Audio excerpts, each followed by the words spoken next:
Hey, this is Rob. This video is going to start kind of abruptly because it's the second part of the travel video that I did, and I had to break it into two pieces because the whole thing was almost 2 hours. So this is part two, and at the end of part two, if you haven't seen part one, there's a thing you can click to go ahead and look at part one if you're that interested. Take care. Well, you're not going to have Dottie this time because for some reason I can't get my GoPro to turn on, but you've got me and you've got the road. Next stop, we'll have to take a look at maybe I killed the battery on the Dottie cam, but she's sleeping anyway. We are in Flagstaff, Arizona, just over 7,000 feet. We've got 317.3 miles on the clock today. It's 2:33 in the afternoon. We left at 8.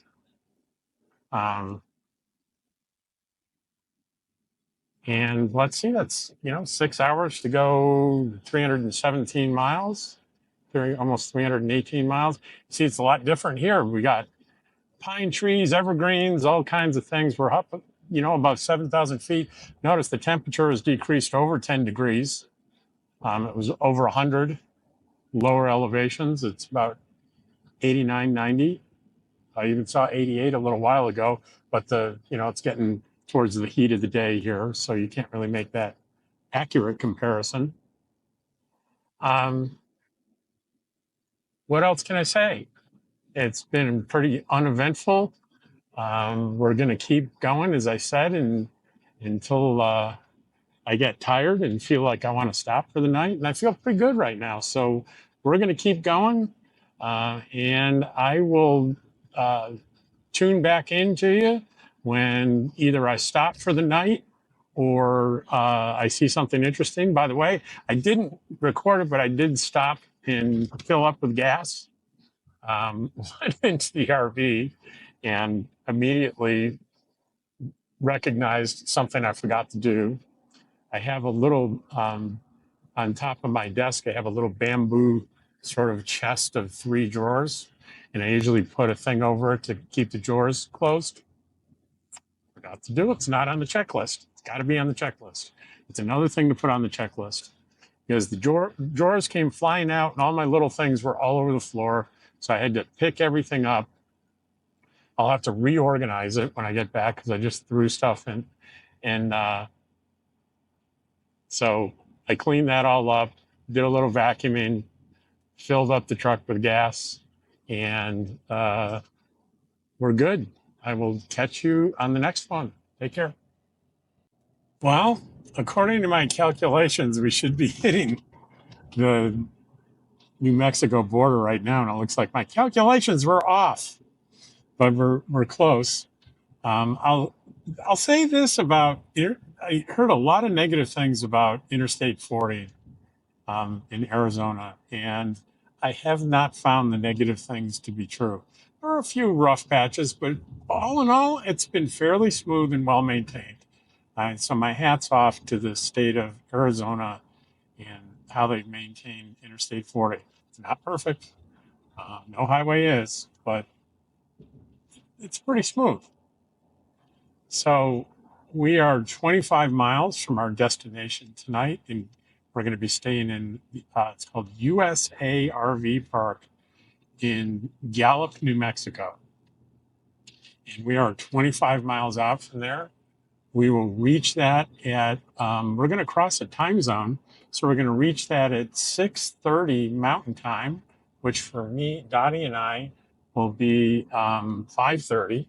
And Dottie has noticed that her dinner was supposed to be 9 minutes ago, but she's okay. I've been feeding her snacks. I have these little 3-calorie snacks, and I fed her lunch. So she's thoroughly distracted. George has been sleeping pretty much the whole time.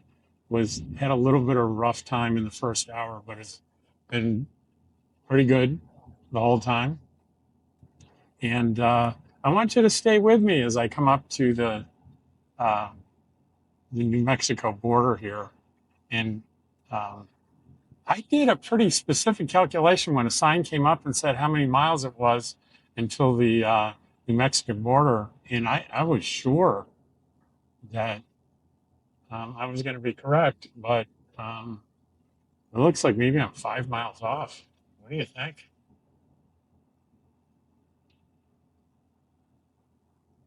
I'm really curious to see how this 3 camera shoot is going.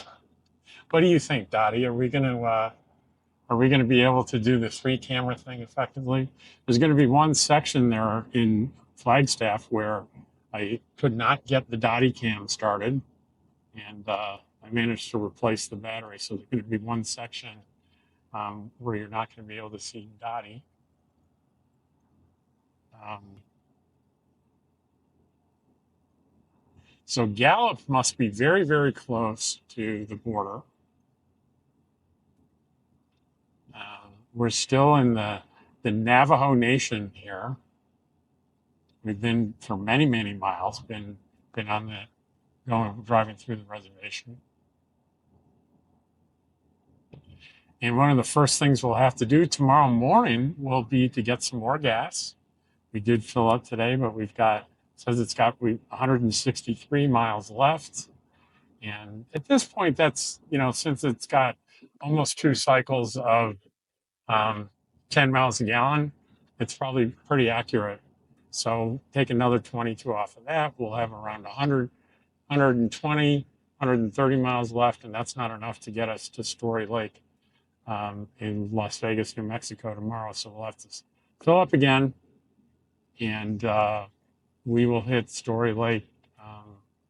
We'll probably delay the start a little bit because we don't want to get there too early. We want to usually check-in time in New Mexico State Parks is like 4. So you don't want to get there early because one,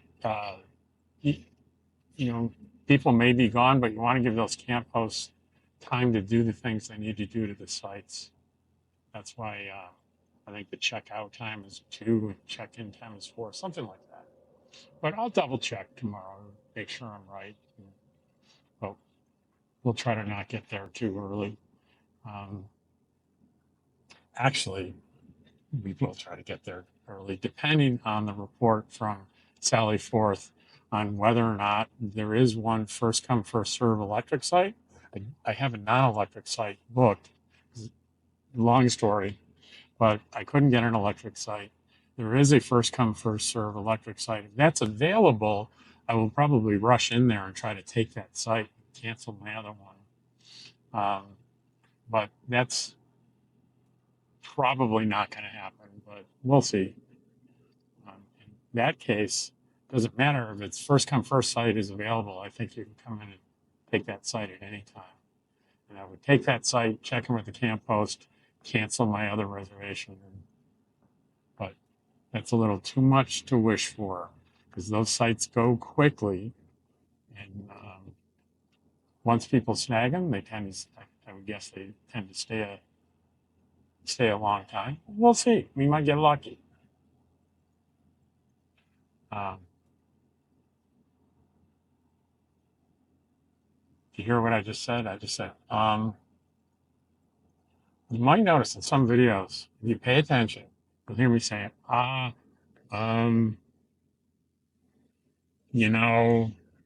those noises. I had a friend of mine that called them word whiskers, and they're nonverbal things that we do when we're not sure what to say, when we're in the middle of formulating. And I think there's a little bit of anxiety attached to them and a little bit of habit. Now you'll see some videos where I say a long video and I talk extemporaneously on long topics and you don't say it. Well, confess, it's a trick. I have two pieces. I have a special piece of editing software. It's called Descript, and I can take what I do is I record everything, get everything right, then I extract the audio, I send it to Descript, and it goes through and it eliminates the odds and the ums and the nos. It takes them out. And then I put it back in, and there's two ways you can do it. You can put the video in and it'll cut out part where you say, no, it'll cut the video and the audio so that you can detect a little bit of jumpiness. And I don't like that. It doesn't seem natural. So the other thing you can do is just, it says leave a gap where it's taking out the So the only thing with that is there's always background noise. Like right now, if you pay attention, you'll hear sort of the hum of the engine, and there's a little bit of background noise. Well, when we take the ums out, it also takes out the background noise. So that can be a little distracting. You don't see it in my mouth because, look, I'll say, you can barely see my lips move. So you probably won't notice that the ums are gone. But you might notice that the background noise disappears for a second. Well, there's a way around that. In my main editing software, I can extract all the audio out of a clip, and what's left is only the background. So I end up with 2 tracks. I just did it. Did you hear that? I think we're about to cross the border, so I don't want to miss that. So I end up with 2 audio tracks, one with just background noise. The other one comes from that software that eliminates the ums, and I sandwich them together, and I take the background noise out of the one with my voice in it. So if you get that, it sandwiches them together, and it sounds like I'm able to talk for an hour without saying or you know. It's a total trick. It takes a lot of discipline for most people, I'm one of them, to be able to speak publicly and not use those word whiskers. I've tried to train myself, and I've gotten lazy because of this tool that makes it easy. Here's the sign. Here is New Mexico. Hello, New Mexico. And we're 16 miles from where we're staying tonight. So for me, the way I did get better before I found the trick was to understand that when you're speaking and you don't know what to say next, it's okay. Just be silent, think about what you want to say, and then say it.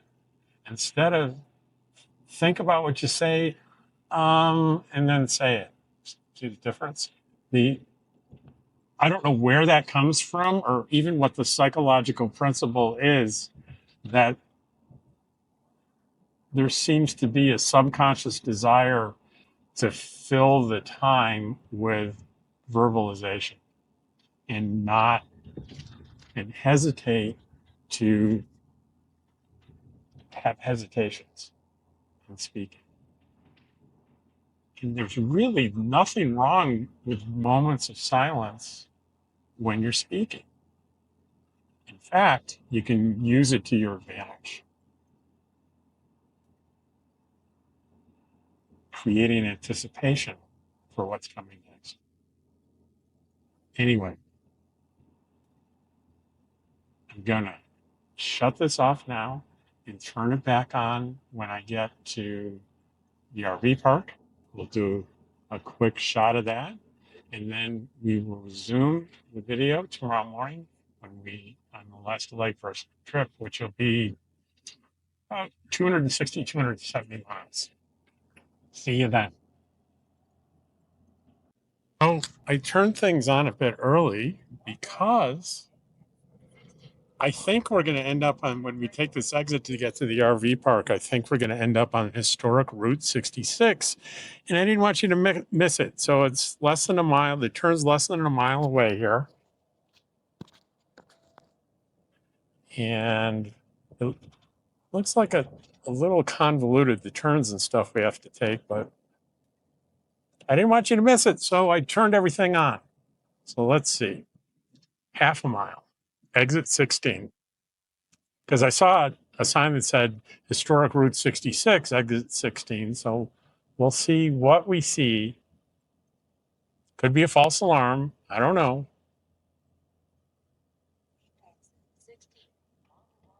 Take exit 6. So it says exit 16 to I-40 business loop.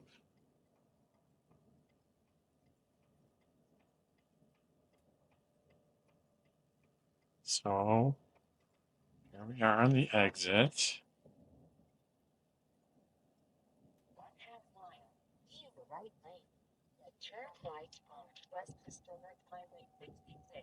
So we are going to be on 66. Okay.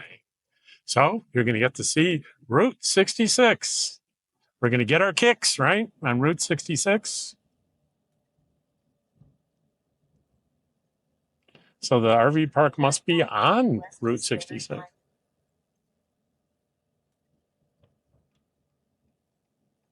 Welcome to the city of Gallup.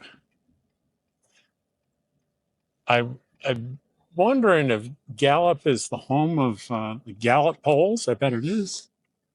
Look it up. Say so. Tell me in the comments. So we are on, this is the historic Route 66. Looks probably a bit wider than it was in the 40s and the 50s, but this is 66. Very nice. And the RV park's going to be 1 mile on the right. Not exactly what you would expect. There are other sections of Route 66 that are a lot more nostalgic than this stretch. I don't think back in the day when Martin Milner and company were driving 66, I don't think there were Family Dollars and O'Connell watches. I don't see anything that looks old enough to be original.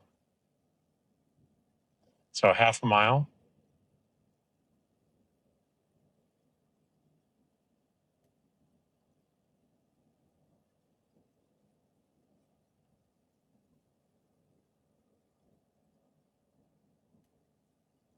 .3 miles.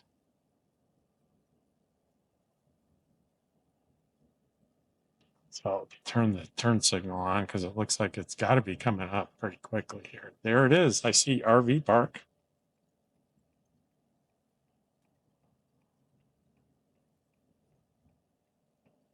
Turn right. USA RV Park. Turn right.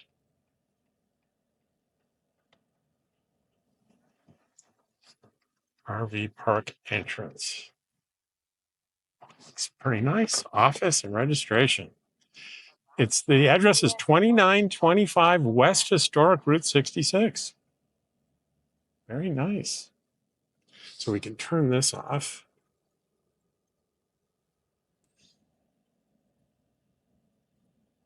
Let's see.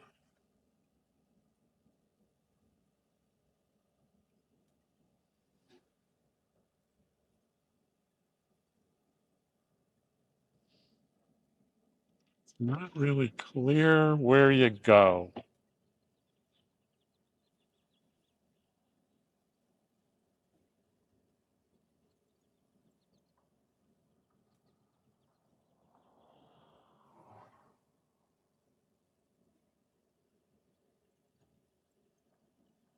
Oh, this must be it right here. All right, I will see you all tomorrow morning when we take off for Las Vegas, New Mexico. Take care. All right, get focused up here and getting into Love's and getting gas, and I will talk to you later. All righty, I'm back sooner than I thought. I've still got 240 miles to go. I've only been on the road a little, maybe 30 minutes. So there was a couple of things I just felt like sharing with you. One is that I stopped and got gas, and I didn't eat much yesterday. I wasn't really hungry for dinner last night, so I knew I needed to get some food in me for the trip. So when I stopped for gas, I went and bought they had the heated stuff, so I bought a breakfast burrito. I've had good breakfast burritos in convenience stores before. It's possible, it really is, and even probable, especially in New Mexico. Um, so this is the wrapping.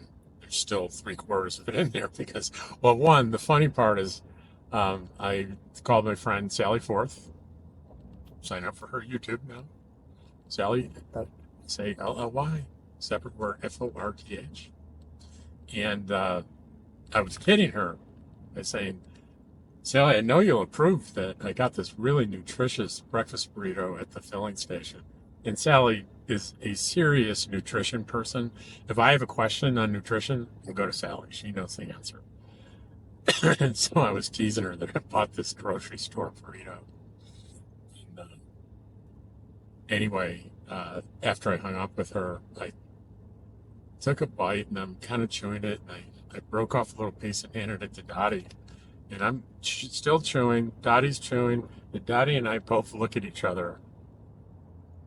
And like, we had the same look. This sucks. This is bad. Now, Dottie and I, like, the both little gluttons we both are, we finished. Hang on, I get this off my screen. We both finished our bite, but I wrapped up the rest of it. Dottie did not look at me for more. I'm not going to eat anymore. I'm going to throw it out. So I thought that was pretty funny.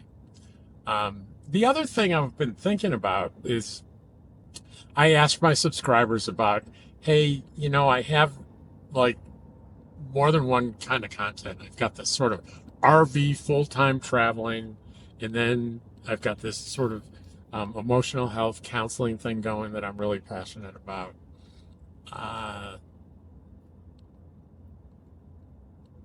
And certainly when I do the emotional health stuff, I get some views and people like it, but it's a lot less views. And I'm like, am I, you know, should I be doing that? Everybody universally said, yeah, do what you want, do what you feel, do what you're passionate about. And I really appreciate that.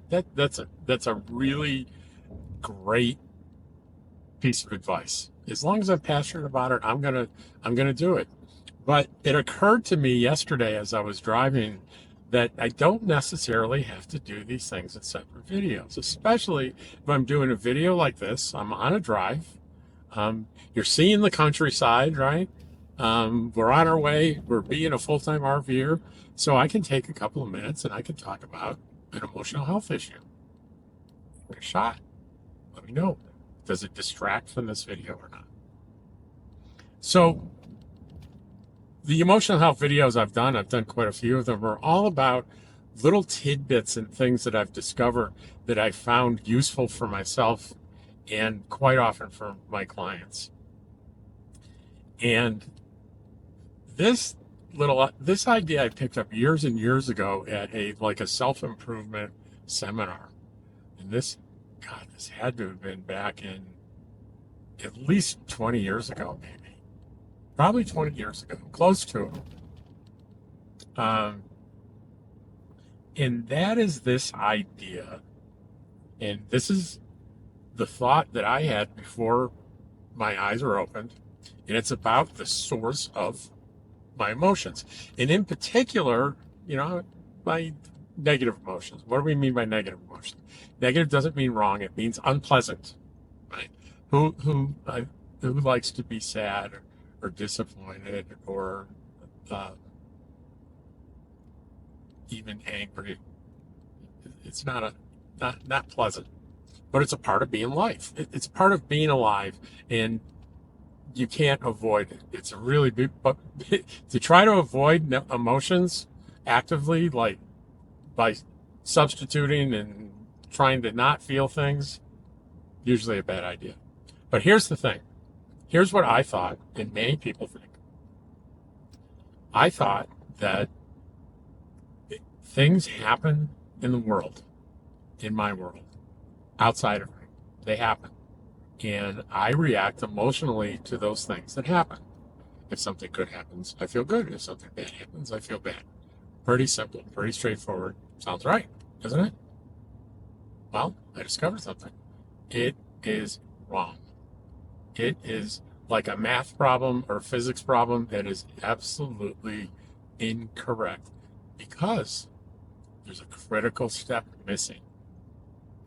Let me tell you what the true process is to create an emotion. That same thing happens in the world. And the step that we missed was we think about that thing and we give it meaning. We interpret it. And it is the interpretation and the meaning that we emotionally react to. Now, you may be saying, okay, that makes sense, but so what? Why is that important? Well, it's important because often our interpretations or meaning are incorrect. And when we're incorrect in our meaning or interpretation for things that get us upset, then there's an opportunity to not be upset. And it's an opportunity to be unnecessarily upset. And I really got into this when, as a cognitive behavioral therapist, fancy term for I help people through emotional problems by really diving into their thinking in meaning interpretations. So in a session, typically someone will say, my spouse did such and such, and I'm really hurt by that. I said, okay, let's talk about what happened. Let's tell the story. And as my client tells the story, I will engage my curiosity and I'll ask questions. And here's a little tidbit. One of the things they taught me in grad school that I think was really valuable is that when you're talking to your clients, great, be curious, ask questions. Don't ever ask them why. Really? I said, yeah. Find another way to ask the question other than using the WHY word. Why? Because it often comes across as judgmental. Like, why did you do that? It suggests that you did something you shouldn't have done. So I took that advice, and I rarely use the why word, and I'll use things like, that's really interesting. Help me understand more about what led you to that decision. That doesn't sound judgmental. It sounds curious. So that's good. And oftentimes, I might help a client uncover some mistakes that they've made in interpretation. And that has the capability of making these negative feelings evaporate. Let me give you an example that is a made-up example, but right after it, I'm going to tell you a story that's going to blow your mind a little bit. I used this example in a public talk that I gave in Quartzsite, Arizona, to the Homes on Wheels Alliance gathering called the Rubber Tramp Rendezvous. I was giving a talk on emotional health. And I was deep into this topic. And I used this example. I said, let's suppose you received a phone call. And the phone call is from a person that tells you, I have really bad news for you. Your father has died of a heart attack. I'm so sorry. Well, for most people, that would bring on emotional devastation. You can easily imagine how deeply hurt and sad you would be to get that news. So something happened in the world.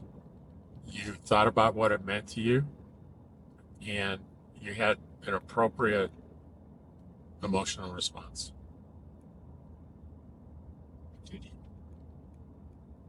Because an hour later, the phone rings again. Same person says, we are so sorry, but the man that died had the same name and date of birth as your father, and we made a mistake. It wasn't your father, and as a matter of fact, your father's right here, and hands your father the phone. What happens to those intense negative emotions? Well, obviously, they evaporate in a nanosecond. They're gone.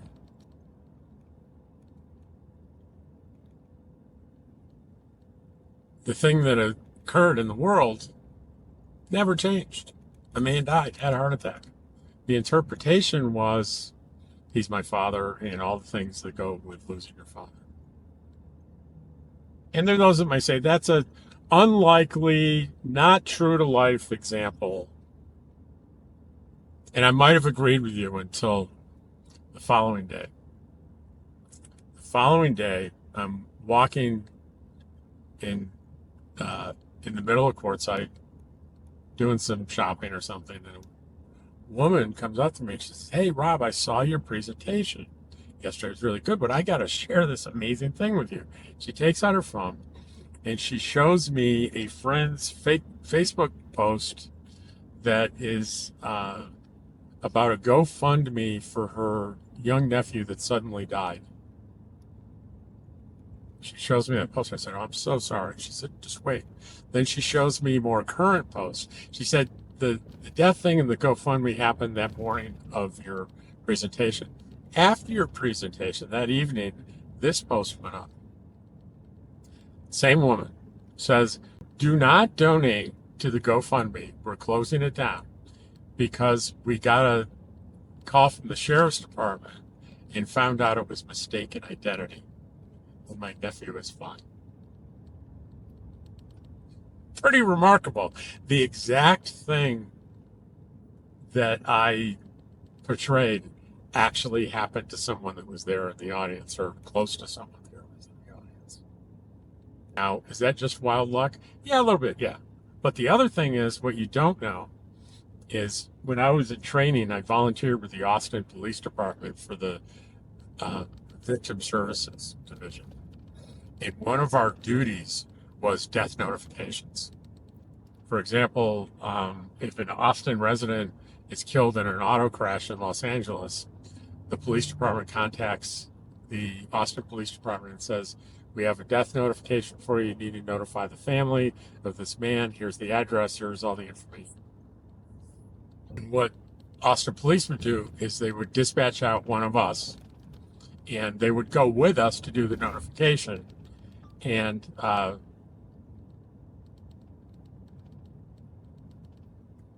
the police would go with us, but not really participate in it. They were just like staying behind us, be official. And of course, we got training on it. And in that training, they told a couple of stories of mistaken IDs.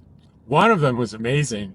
They were reporting a man had died in a car accident, and his whole family was there, young kids, wife, and they were just, everyone's just bawling and just falling apart. And the guy drives up into his own driveway, gets out of his car. He was alive. It was a mistake. So that was in the training, because they don't make those mistakes. Make certain. If you don't have the right information, get the right information before you make a death notification. So this is incorporating some non-RV stuff into an RV video. Tell me if you like this or if you hate it. Let me know.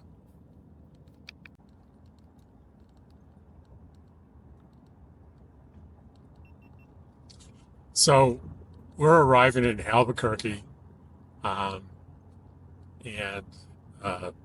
almost had an accident. That silver car, well, you can't really see it now, but he suddenly was in the left lane, put on his four-way flashers, and just darted in front of me, and I had to just about stand on my brakes. So Albuquerque, this intersection of I-40 and 25, I'm going to be taking 25 up here in a little over a mile, is probably the busiest intersection in the state. And it's very busy. I think fortunately I've missed rush hour, but to maneuver this intersection, the guy just flashed his lights at me in a friendly way to make sure that I knew I'm getting over. So I want to take Santa Fe, La Cruces, 3/4 of a mile here in this lane. I think I'm in good shape to get on Interstate 25.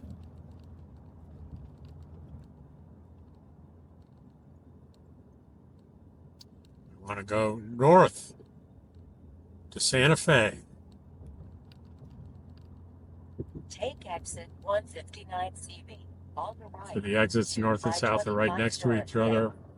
I believe I'm in the correct lane to get in northbound 25.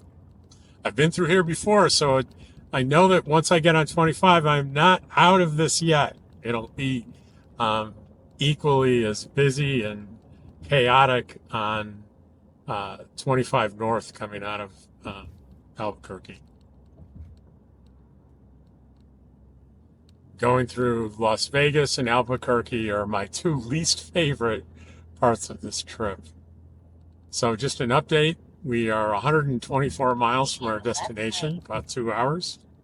We're at 10.8 miles per gallon, but I do not expect that to hold because I think there's a pretty good elevation rise from Albuquerque to Las Vegas, New Mexico. So we'll burn some fuel. We'll probably get down in the neighborhood. If I end this trip at 10 miles per gallon, I'll be pretty happy. We have gone since yesterday morning when we left at 8 a.m. 638.7 miles with 123 remaining.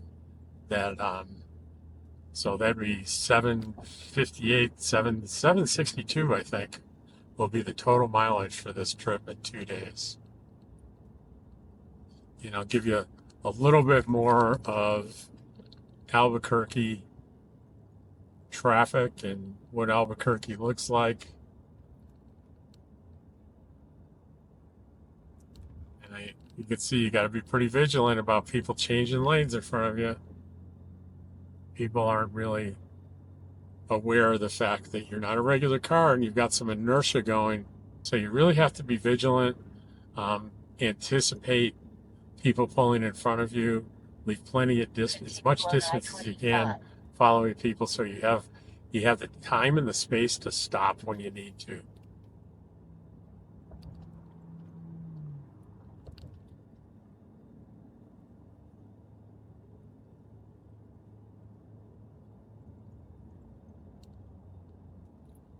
You probably can't see it off to the right, but there's some beautiful mountains behind Albuquerque. Makes the city very picturesque when you look off in that direction to the east. You see those mountains, but I'm afraid they're not going to be on. Now this me in the iPhone. I'm curious to see how well the image stabilization works because the camera's doing this. It's jumping around a lot, and I can't seem to really stop that. I'd have to hold it with my hand, and I'm not going to do that while I'm driving. So hopefully it's not too distracting.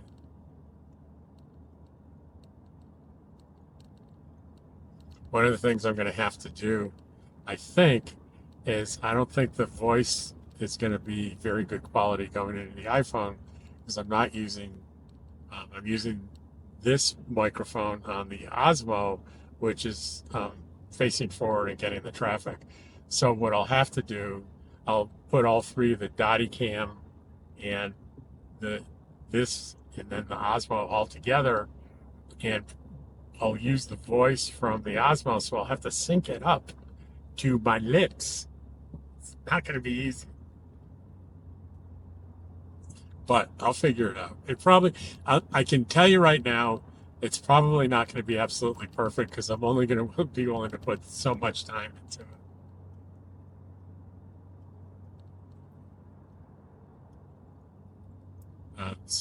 Well, you see some of the pretty mountains right in front of us now. You can see that. It's very pretty. So I don't think there's anything more of interest to see, so I'm going to cut this off. And if there's something else of interest on the way up in the next 2 hours, I'll record that. Otherwise, I'll record the arrival at Story Lake.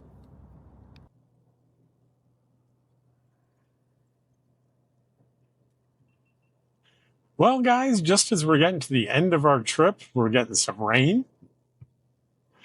We're coming up on Las Vegas, New Mexico right now. We're just over 2.3 miles from the exit for Story Lake State Park. But the exit for Las Vegas is right here. Exit 343, Las Vegas. So we need to go a couple of miles.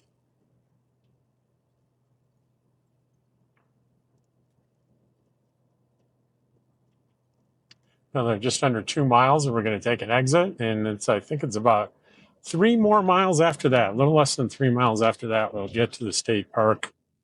I'm glad if it had to rain, it held off until a little bit of a sprinkle right now at the end, which is, that's nice. Maybe to cool things off a bit.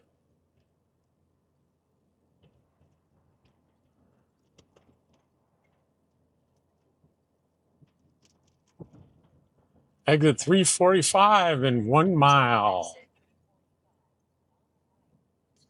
Mexico 65.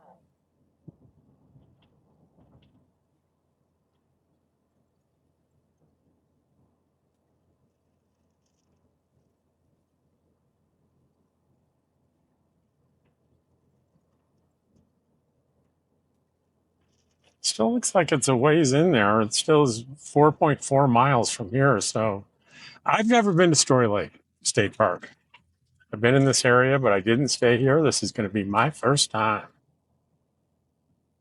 So we will discover it together. Right, Dottie? Are you done for the traveling for the day, Dottie?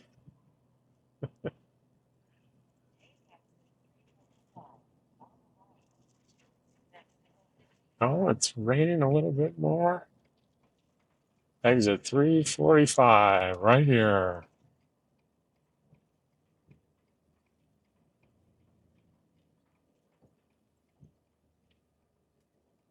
On Hack Wire, turn left on East University Avenue.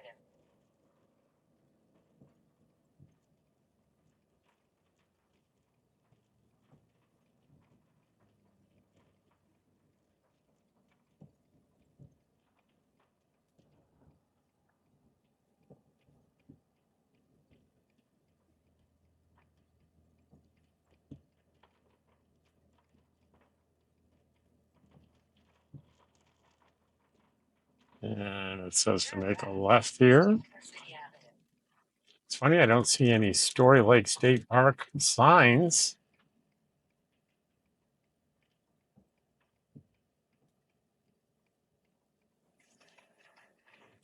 I hope Garmin is correct. If it's not, we'll figure it out. So this is like we're going into downtown Las Vegas. So we did make it from Las Vegas, Nevada to Las Vegas, New Mexico.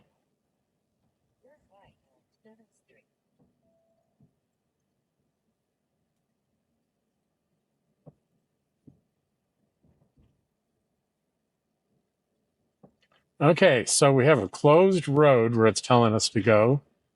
So there's a detour, so we'll follow the detour. This ought to be interesting.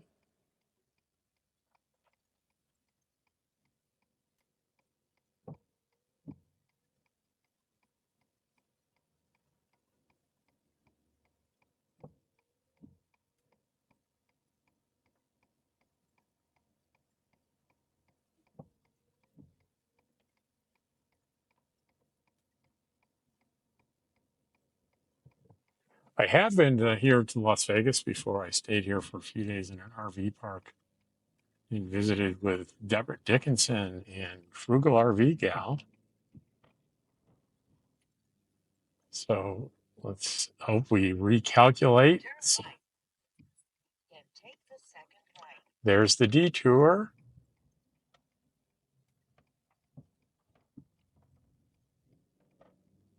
Let's take the second right. This is obviously the first one. No stop sign, green light. Up at this stoplight, we make a right. Charming town. So we'll be seeing more of this town. Here's my favorite thing about Las Vegas. It was where one of my favorite TV series called Longmire was shot. And I'll show you some, the door with the Absaroka County Sheriff badge on it in the town square is still there. And I'm going to show that to you. Now we're heading straight towards Story Lake, and it says 2.7 miles will be at Story Lake State Park.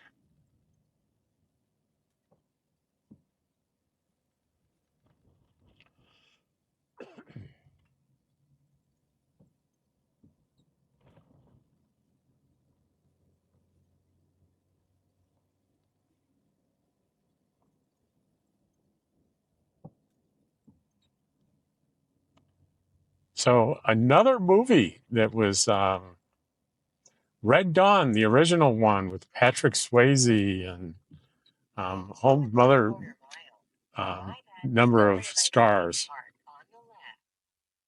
That was shot here as well. And there are lesser known older movies that were shot here. I'll probably put a list together. But I know Netflix does a lot of shooting here. When I was here last year, Netflix was actively shooting. I don't know what feature they were shooting or what series they were shooting, but they were here shooting. The movies love Las Vegas, New Mexico.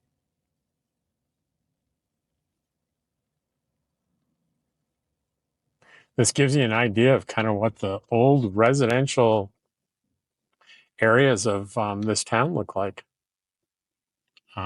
Pretty beautiful trees and stately homes.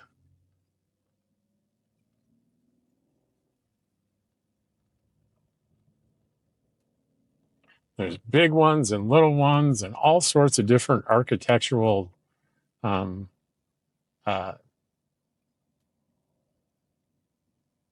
do you call it? Architectural designs.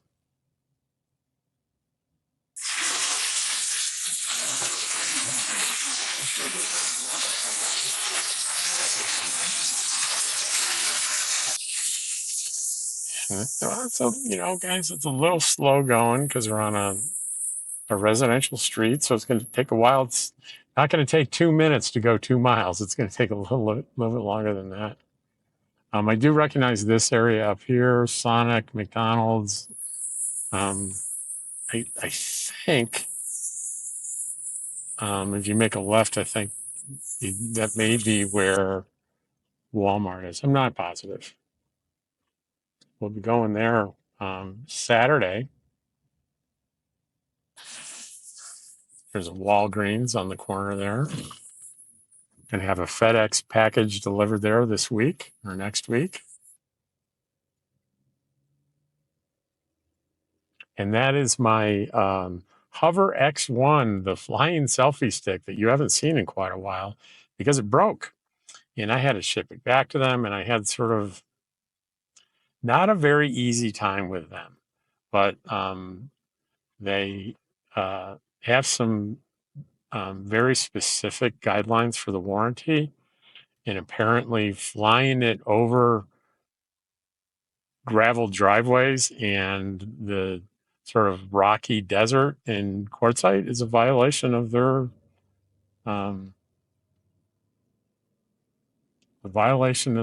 terms for use of the product. They sent me those terms and I haven't read it completely, but they ended up fixing it for I think they could charge me $23, and which was fine because all I really wanted to do is it ran into the side of my rig and it broke a propeller, and I wanted to buy the repair kit, and I couldn't because they were out of them. They've been out of them for a couple of months, which to me tells me a lot of people break propellers. And I expected it because the device doesn't have obstacle avoidance, right? It locks on sort of you and follows you. And if you go too near a tree branch or something, it's going to hit the tree branch. But it's pretty well protected. But if you hit enough things, you're going to break it. So I was perfectly willing to, buy a repair kit and repair it myself, but I couldn't do that. They said, we'll foot the bill for sending it into us and we'll see if we can repair it under warranty. And it turns out they couldn't. And at first they wanted to charge me a lot of money. And I really balked and said, it was your idea to take the thing in, not mine. I just wanted a repair kit. And essentially to repair it, they were applying the contents of the repair kit. So they agreed to do it for actually a little bit less money than the repair kit would have cost me. So I'm very happy. They're going to FedEx it to me here in Las Vegas, and we'll be back using that wonderful camera again. Now we're about an hour out from an hour. We're 1 mile out from our destination. I'm looking at kind of some of the stats. 759.3. So let's call that 760 will be total mileage from Pahrump to here. And our average mile per gallon is 10.7. And let's see, the elevation is 6591 here in Las Vegas. And it was like about 2,000. I don't know the exact Pahrump elevation. It's 2,000. So that's how much elevation we've gone up. So gas was approximately $3.40 a gallon. So you math guys out there can probably, at 760 miles, and I'm getting 10.7 miles to gallon. How much did it cost me to drag my home from Pahrump out to here?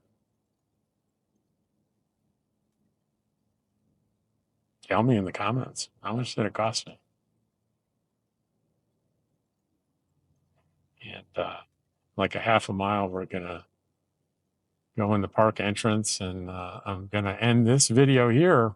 And then the next video will be on, I'll show you my campsite, and we'll go by and say hi to Sally Forth, and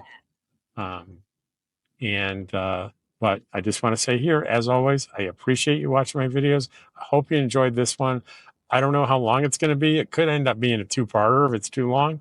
We'll see when we get in the editing room. Take care.